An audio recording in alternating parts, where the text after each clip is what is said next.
Bonjour à toutes et à tous, on se retrouve aujourd'hui pour les livrets Torah sur la parashat de la semaine, parashat Beshalach, et les livrets Torah seront les Nishma, notre père Rabbi Moshe Shlomo ben Reuven, Zichronot de Kadosh Livracha, et aussi pour Rabbi Avraham ben Reuven, Zichronot de Kadosh Livracha, et pour la réfoua chez les mains de notre tante Hélène Bat Zohara, et bien sûr pour la tzlacha de Elior Moshe, Ben Yoel et Aviva.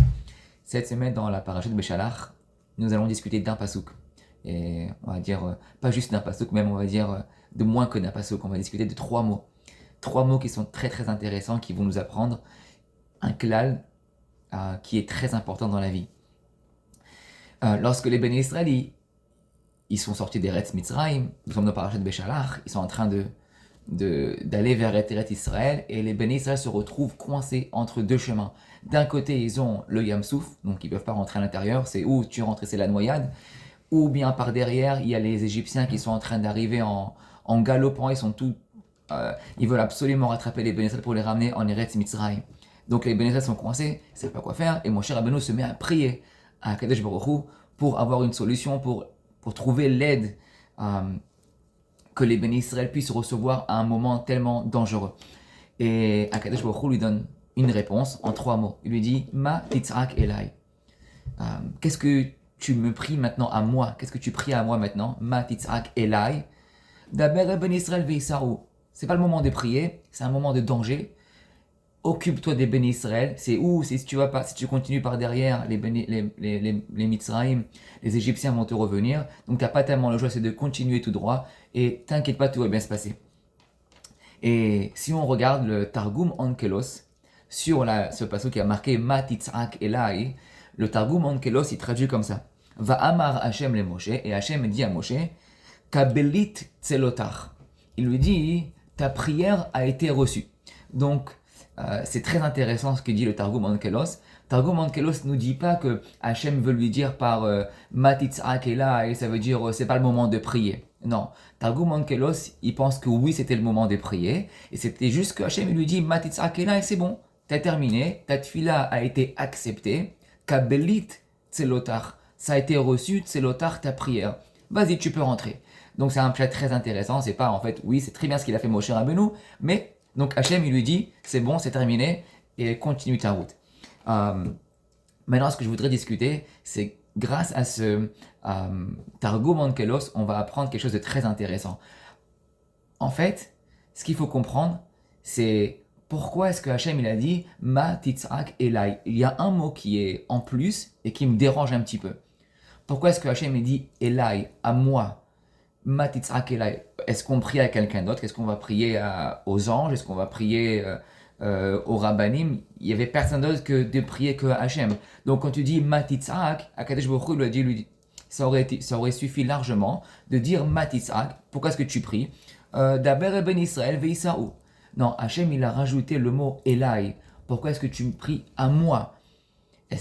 Donc là c'est un petit peu dur à comprendre vu qu'on sait qu'on n'a personne d'autre à qui prier si c'est né que à Akadosh Baruch Hu. Et c'est pour cela que le Targum Onkelos nous dit que Akadosh Baruch Hu il lui dit c'est bon, ta prière a été acceptée.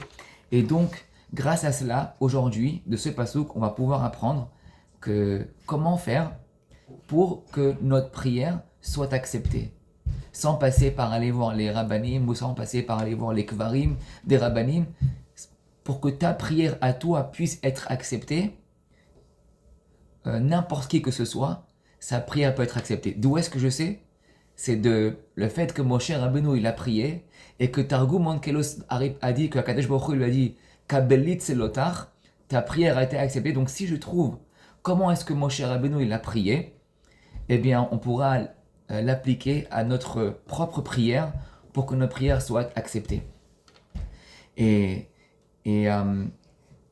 c'est pour cela qu'on dit tous les jours dans la Kaddish, on dit Titkabal tzelotana ou varotana. C'est quoi Titkabal tzelotana? On prie à Hachem que notre prière soit reçue. Titkabal au futur. Donc comment est-ce qu'on peut faire aujourd'hui pour que notre prière soit reçue? Pour qu'on peut être sûr que notre prière soit reçue. La tfila, c'est un sujet en lui-même qui est très très très grand et je pense que pour moi-même, en tant que moi celui qui parle, c'est un sujet qui est très très dur, c'est pas facile de prier.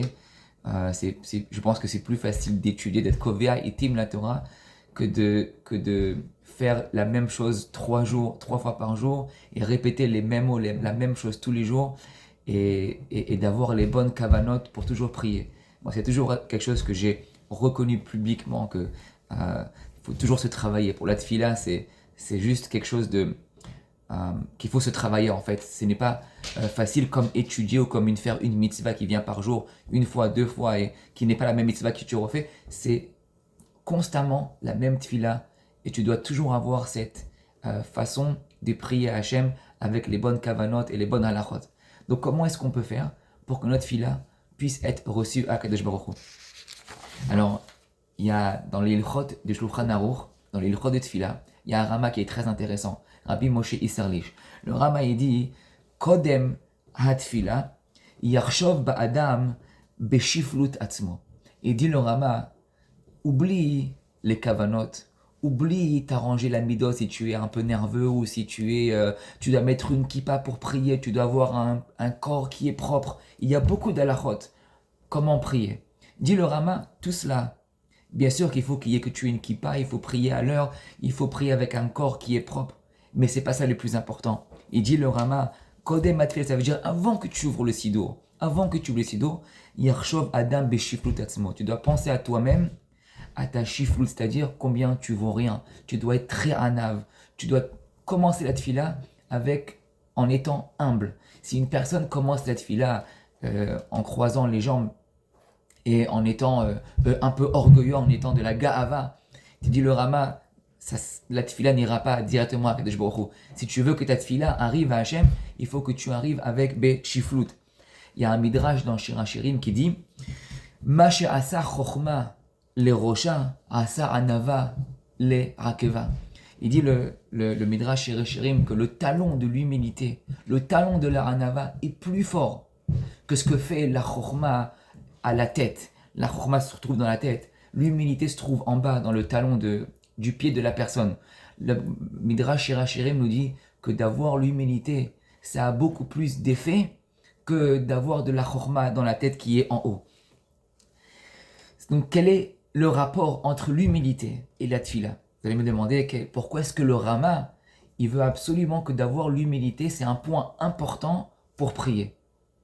Pourquoi c'est le plus important? D'être shiflut avant d'ouvrir le sidour, viens avec de l'humilité à la synagogue lorsque tu pries à Kadosh Baruch Hu. Le Rama ne dit pas pourquoi. Donc on a cherché un petit peu quelle est la mida d'avoir la anava, d'être anav, pourquoi est-ce que ça aide tellement à ce que notre fila puisse être acceptée et reçue à Kadosh Baruch Hu. Alors, il y a j'ai trouvé un livre, on connaît tous très très bien, le livre qui est très connu, Sifrei Moussa, qui s'appelle Chovot Alevavot, qui a été écrit par Rabbeinu Bechaye, et c'est un livre qui est très très important à étudier pour le Sifrei Moussa. Et dans le Sha'ar HaTshuva, Perekret, le Chovot Alevavot consacre beaucoup de temps sur la mida de la anava, sur la mida de l'humilité, sur d'être humble. Et il dit comme ça, il ramène une Gemara qui est très très connue. Gemara dit, vous savez, Bemakom chez Baale Tshuva Omdim, En Tzadikim Gemurim Yecholim La'amod. Là où tu peux trouver un Baal Tshuva, une personne qui a fait Tshuva sur ses avérotes qu'il avait fait dans le passé, là où se trouve un Baal Tshuva, un Tzadik Gamour qui n'a jamais fauté ne peut pas se tenir devant lui. Donc un Baal Tshuva a une plus grande valeur qu'un Tzadik Gamour qui est né depuis qu'il est tout petit dans la religion et dans la Torah. Sa Torah sera moindre qu'une personne qui a fait Tshuva. Bon, le Pshat HaPashut qu'on connaît tous, la Gemara veut expliquer, bien, c'est compréhensible. Lorsque l'on a une personne qui a fait Tshuva et donc qui a goûté au ta'am, au goût de la faute, et aujourd'hui il s'arrête de faire la faute, donc il en vaut beaucoup, ça vaut cher une personne pareille, c'est très très très fort qu'une personne qui n'a jamais goûté au goût de la faute et qui donc n'a pas vraiment cette tentation de vouloir faire la faute. Ça c'est le Pshat HaPashut. Mais le Chovot Alevavot a un Pshat qui est très original, que j'ai jamais écouté, que je l'ai lu pour la première fois cette semaine, donc je vais le partager avec vous. Qu'est-ce que ça veut dire qu'une personne qui a une anava, qui a un Baal Tshuva, il a beaucoup plus d'effet, il vaut beaucoup plus qu'une personne qui est un tzaddik amour. Il dit comme ça le Chovot Alevavot, je vais vous lire ces mots qui sont très importants. Il dit Ta'am adavar, la raison de cette chose, de cette mipene chez tzaddik chez lochata, lorsque l'on a un tzaddik qui n'a jamais fauté, Af Pa'am, jamais dans sa vie, En anu betuchim bo shelo itgae. Nous ne sommes pas sûrs que cette personne qui n'a jamais fauté ne va jamais arriver à un point d'orgueil. Il va se dire, moi je suis un tzaddik, j'ai jamais fauté, à tel point qu'un séjour, sa tzidkout va lui causer, qu'il va vouloir s'enorgueillir. Ah, pourquoi lorsque je rentre à la Beth Knesset, à la choule, les gens doivent se lever pour moi, les gens doivent m'embrasser la main, les gens doivent me donner du kavod. Pourquoi? Parce que la Torah qu'il a, il donne des shiurim, il donne des halachot, sa tzidkout peut lui causer de la ga'ava. Et continue le Chovot Alevavot, Shelo Ipol al Yedekach le Madrega Nemucha. En étant un orgueilleux à cause de cette tzidkout, il peut tomber dans un level, dans une madrega, Nemucha Yoter Minachote, qui sera beaucoup plus loin, beaucoup plus en bas que celui qui fait le choté, celui qui fait la faute. Et continue le Chovot Alevavot, Lifamim Mo'il Achet. Shmo et Amilim, écoutez les mots du Chovot Alevavot. Des fois, Mo'il Achet, les Baal Tshuva, Yoter Mima She Mo'il, la Tzadik Kol Tzidkuto. Une faute qu'une personne a pu faire dans sa vie peut l'aider beaucoup plus à un Baal Tshuva qu'une mitzvah qu'a pu faire un Tzadik dans sa vie. Vous vous rendez compte? Ce que dit le Chovot Alevavot, tu as fait des fautes, t'inquiète pas. Cette faute peut t'aider à devenir une plus grande personne qu'une personne qui est tzaddik, qui n'a jamais fauté. Les mitzvot qu'il a ne pourront jamais l'aider autant qu'une avera peut aider un Baal Tshuva. Ça, ce sont les mots du Chovot Alevavot. Lifamim mazika hatzidkut la tzaddik yoter mima she mazik le Baal Tshuva kol chata'av. Hatzidkut d'un tzaddik peut l'endommager plus qu'une faute peut faire un Baal Tshuva. Pourquoi il dit que chez tzidkuto goremet lo lehidabek baga'ava. Sa tzidkut qu'il a peut lui causer d'avoir de la ga'ava, de l'orgueil qui se colle à lui. Et donc dans ce cas-là, ton orgueil, ta ga'ava peut causer à ce que tu deviennes pas la personne que tu devrais être. Et donc la personne qui est Baal Tshuva, qui a des fautes, le fait qu'il a une faute, qu'est-ce qu'il va se dire? Qui je suis pour m'enorgueiller? Les gens ils vont se rappeler qu'il y a quelques années, je faisais telle et telle faute. Donc il va être jamais maïs, il va jamais avoir cette chutzpah de dire moi, c'est moi telle personne, j'ai fait tchouva aujourd'hui. Mais comment tu peux dire moi? Ne dis pas toi parce qu'il y a quelques années tu faisais telle et telle faute.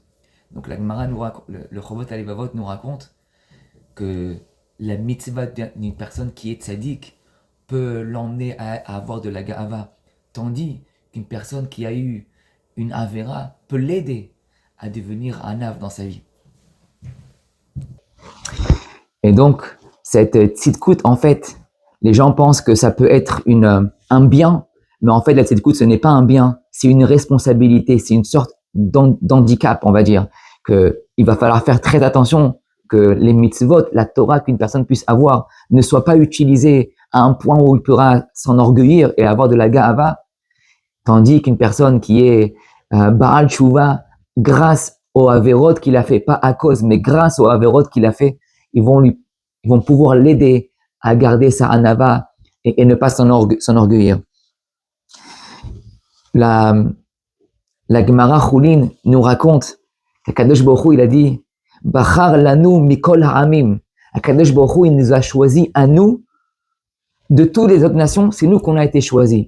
Et la Gemara nous dit pourquoi est-ce que Akadosh Baruch Hu nous a choisi à nous comme étant son peuple élu et pas une autre nation. Et la Gemara nous raconte que Akadosh Baruch Hu, il dit, parce que vous savez, à chaque personne que j'ai donné de la Gdoula, je leur ai donné de la grandeur, chaque fois que je leur en donne, ils s'en rabaissent encore plus.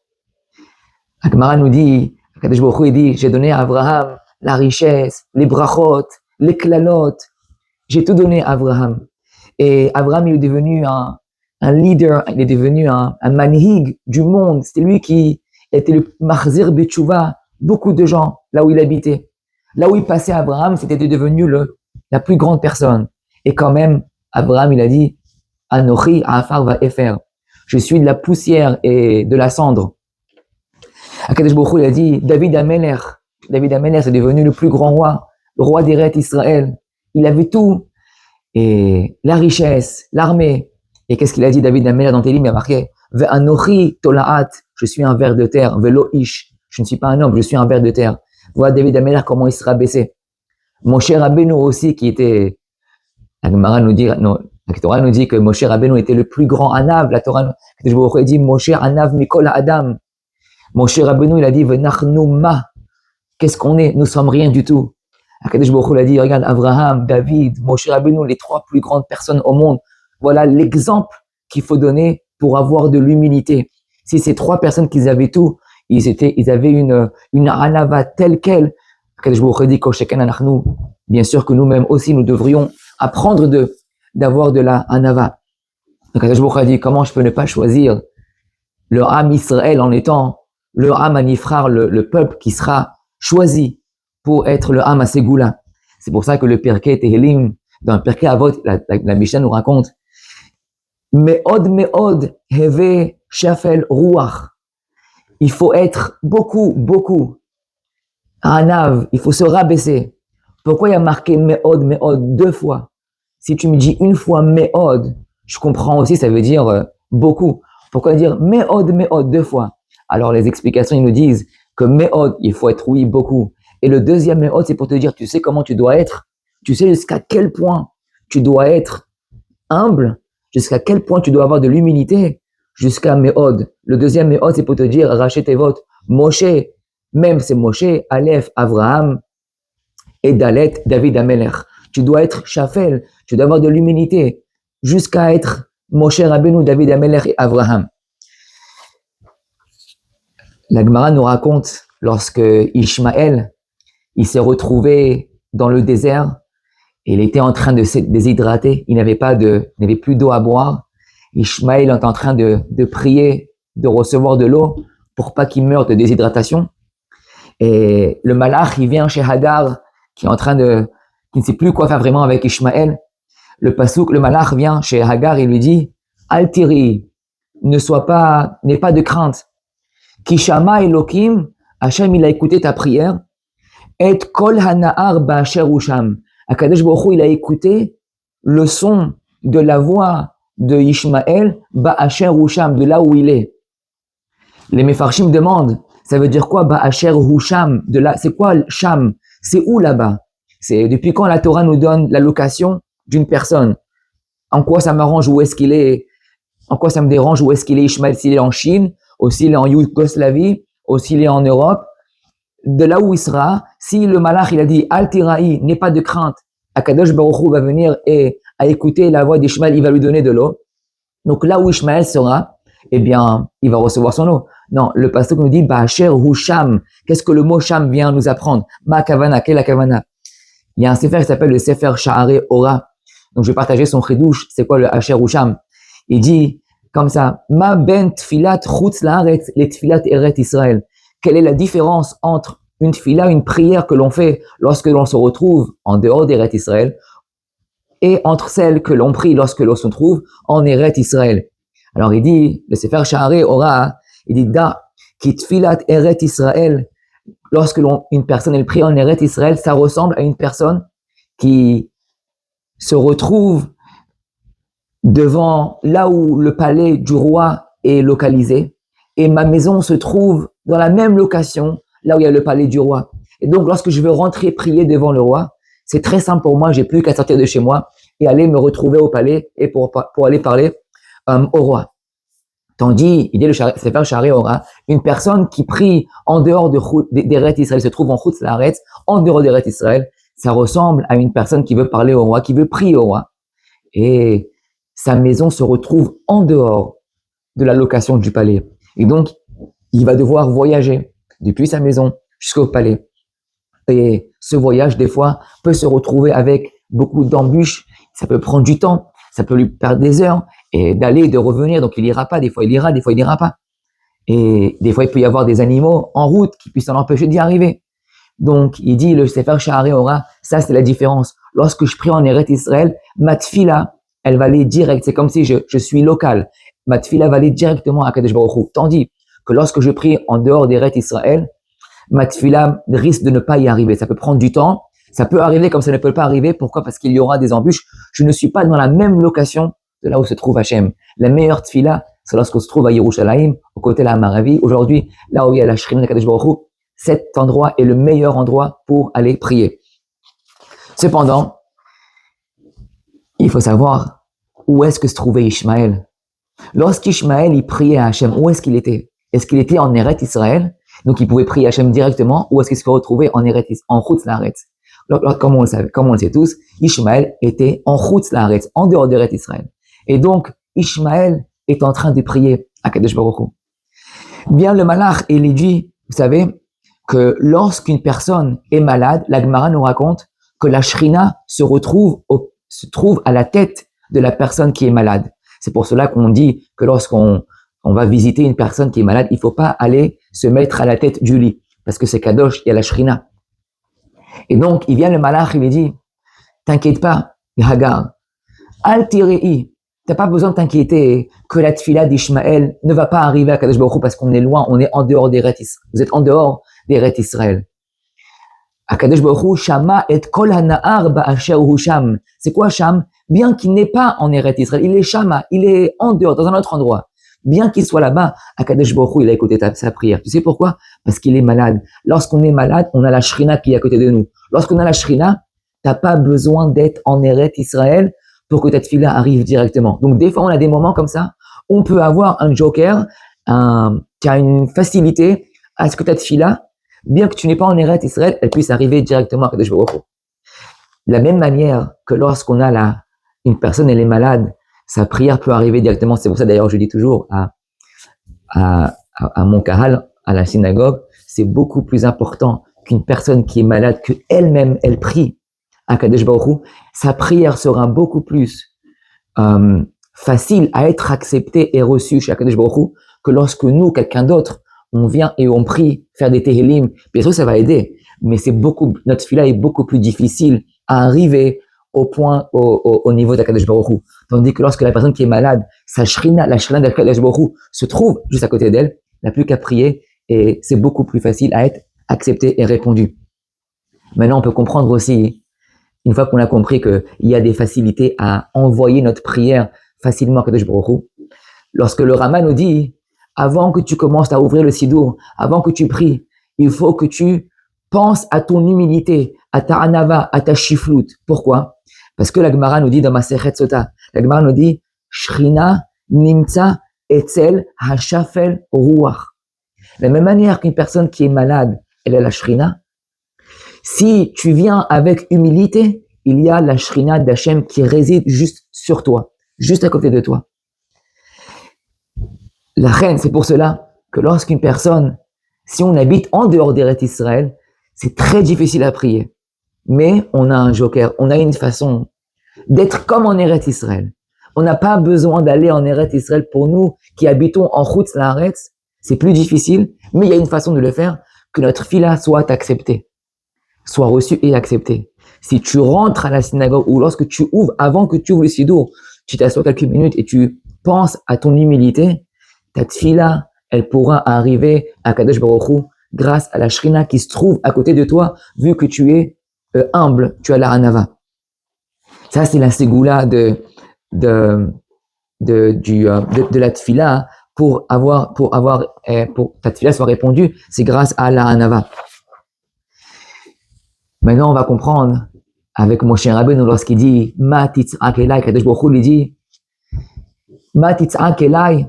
Pourquoi est-ce que tu pries à moi? On a demandé la question, pourquoi il y a marqué Elai? Moshe, qui était le plus grand des Hanav, à Kadosh Baruch Hu, il lui dit, écoute-moi bien,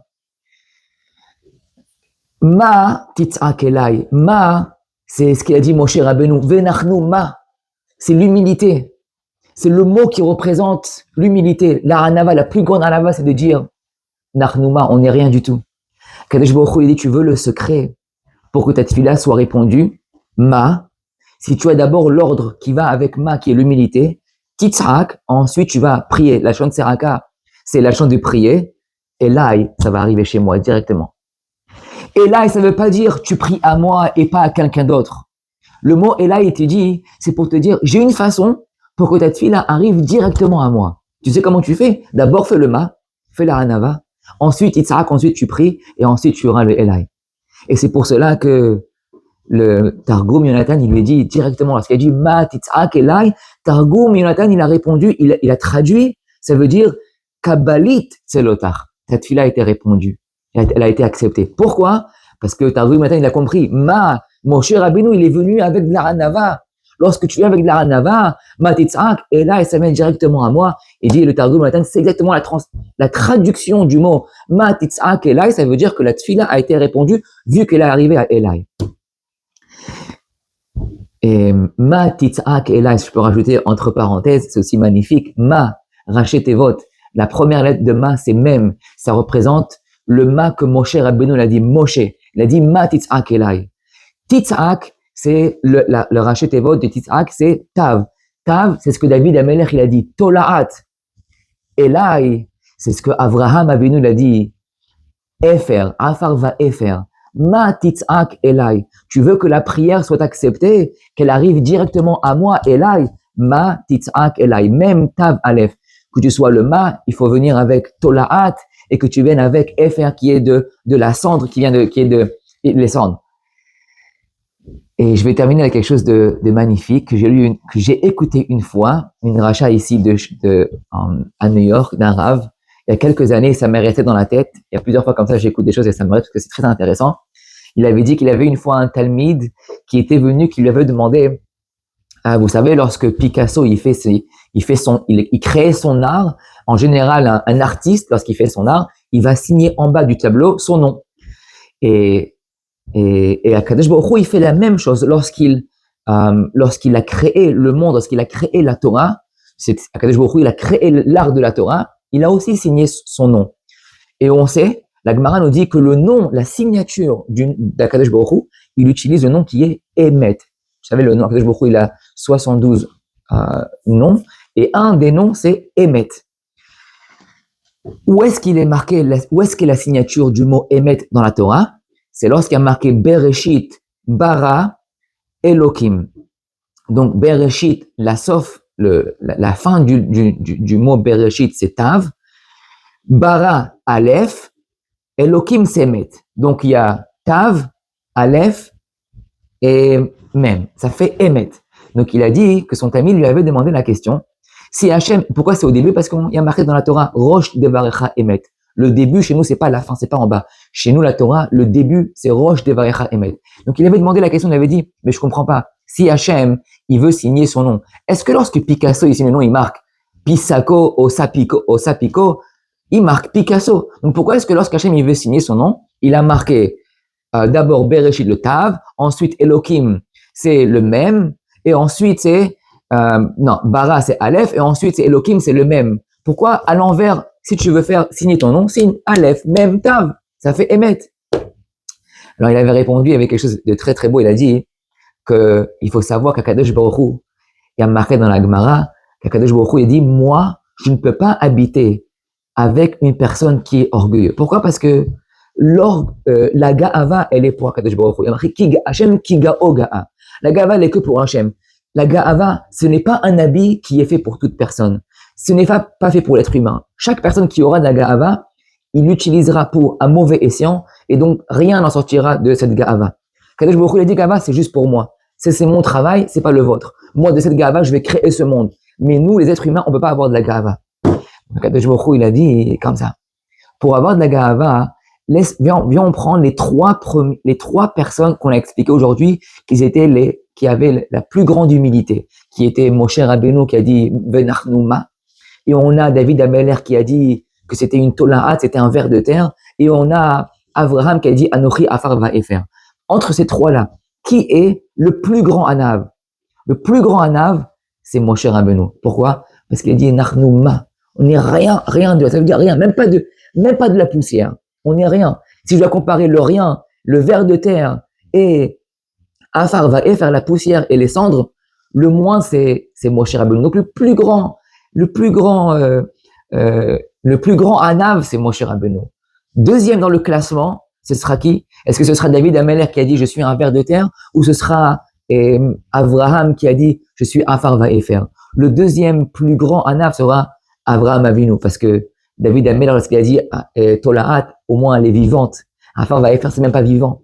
Donc le deuxième dans le classement, c'est Abraham qui a dit Afar Vaefer. Et le troisième dans le classement sera le dernier David Amel qui a dit Tolaat. Donc Akadosh Baruch Hu, il a dit, vous savez, moi je peux pas habiter avec les gars Aftan. Je peux habiter seulement avec celui qui a de l'humilité. Mais on n'arrive pas du jour au lendemain à être comme Moshe Rabbeinu, en étant tout de suite venachnouma, rien, ni afar, ni tolaat, ni vers de terre. On va de darga à darga, on monte. D'abord, on commence à être comme David Amelech. On dit, je suis une tolaat et pas un être humain. Ensuite, on monte de grade, on monte de classe. Ensuite, on va devenir Anochi Afar Vaefer. Une fois que tu deviens Afar Vaefer, tu continues à travailler et tu vas arriver à devenir Venachnouma. Donc, Kadesh Baruch Hu a dit, Bereshit, commence avec le Tav, Tolaat. Ensuite, tu vas devenir Bara, c'est Aleph, c'est Afar Vaefer. Et ensuite, une fois que tu es arrivé là, tu pourras devenir Elohim avec le même de Moshe Rabbeinu qui a dit Venachnouma. Donc, Kadesh Baruch Hu dit, Bereshit, Bara, Elohim. J'ai signé mon nom. Mais mon nom, c'est pas juste le nom d'être émettre, d'être anav. Mon nom, c'est d'arriver à être comme Moshe Rabbeinu. On va passer étape par étape. Tolaat, Afar Vaefer, et ensuite, on va devenir Venachnouma. Ça a été c'est pour cela que la Gemara nous raconte, la halakha, il y a marqué, Alit Palel Adam Bemakom Gavoha. Une personne ne devrait jamais prier dans un endroit qui est en hauteur. Le pshat al-pashut de la halakha, c'est qu'on ne devrait pas se tenir par exemple sur une chaise, sur un escabeau, en étant en makom qui est en haut. Pourquoi? Parce que on risque de tomber, on n'est pas confortable. Donc il faut être comme tout le monde. Ali paladam makom gavoa. Mais on peut aussi expliquer bederech remez. Ali paladam adam makom gavoa. Si une personne ne devrait pas prier en étant en état de gaava, en pensant qu'on est voilà, moi je suis telle et telle personne, je vais faire ça et ça et ça. Non. Alil palel adam et makom gavoa. Il y a marqué Shema mi ma'amakim keraticha Hashem. Akadosh Baruch Hu, il vient, il écoute nos prières depuis mi ma'amakim, depuis le bas, lorsqu'on est be'anava. Ça a été c'est pour ça que le Targum Nathan, il vient, il nous dit, on va terminer avec ça. C'est exactement, on reprend depuis le départ. On a demandé, c'était quoi, pourquoi est-ce qu'Akadosh Baruch Hu, il a marqué, il a dit à Moshe Rabbeinu, il a dit, Ma titzak Elai, daber al bnei Israël ve'isa'u. On a demandé pourquoi il y a marqué Elai. Ma, c'est en fait, c'est être la anava, d'être anav, de venir avec la anava. Titzak, ensuite il faut prier. Et ensuite, Kadesh Baruch Hu dit, si tu fais cela, Elai, la tefila va arriver tout de suite. C'est ce que le Targum Yonatan a voulu nous faire partager. Juste 3 mots. Incroyable. Comment des fois de 3 mots, on peut apprendre tellement de choses. Ma, titzak Elai. Omer Targum Yonatan, Kabbalit, c'est l'otar. C'est le secret. L'arme secrète pour que ta prière puisse être acceptée plus facilement. Je dis pas qu'elle va être acceptée le lendemain, mais je dis c'est une des façons. Si on habite en Chutz Laaretz, qu'on n'est pas à Yerushalayim, qu'on n'est pas au Kotel, qu'on n'est pas au Makom Achi Kadosh, pour que notre fila puisse arriver plus facilement à Hachem, si on n'est pas en Eretz Israël, si on n'est pas au Kotel, si on est en Chutz Laaretz, d'avoir la Shrina, de la même manière que Hagar, Ba'asher Husham, de là où il est, Akadosh Baruch Hu, il a écouté sa prière. Nous aussi, Akadosh Baruch Hu, il va écouter notre prière si on vient avec de la hanava avant d'ouvrir le sidour. Il dit le Rama dans la halakha, Yarshov be'adam be'shiflut atzmo. Chaque personne devrait penser qu'il est insignifiquant, qu'il vaut rien, qu'il vaut zéro. Peut-être grâce à cela, on aura le mérite que nos prières puissent être répondues et Mashiach Tzidkenu puisse venir très rapidement et qu'on puisse se retrouver tous ensemble en Eretz Israël. Shabbat Shalom Mevorach.